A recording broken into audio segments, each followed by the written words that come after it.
You won't believe what just happened in the world of artificial intelligence.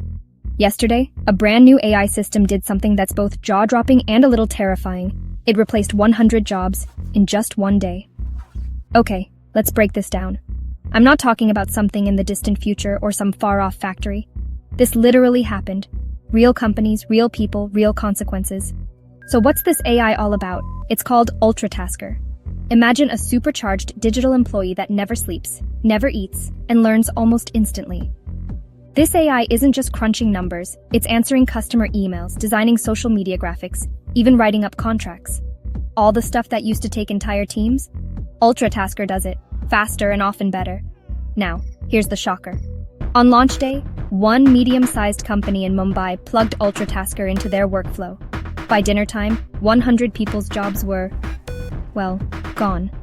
Positions like data entry, HR assistants, junior designers, roles you'd think are pretty safe.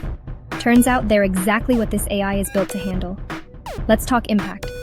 For the company, productivity shot up by 40%, costs dropped overnight. Their CEO is already calling it the best business decision of the decade.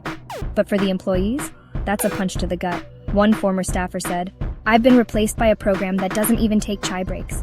Ouch. Listen, I'm all for innovation, but I want you to think about this.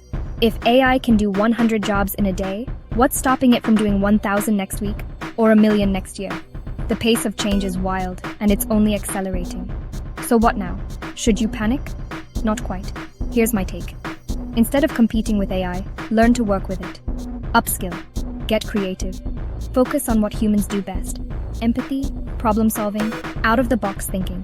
If you're tech-savvy, use that to your advantage. There's a massive new world opening up for those who adapt quickly. But let's not ignore the bigger picture. As AI like Ultratasker becomes the new normal, we need real conversations about ethics, about the future of work, and how society can keep up. So, what do you think? Is this the future we've been waiting for, or a warning sign we can't afford to ignore? Drop your thoughts in the comments. And don't forget, the only thing scarier than losing your job to AI is ignoring that it might happen. Stay sharp, stay curious, and I'll see you in the next one.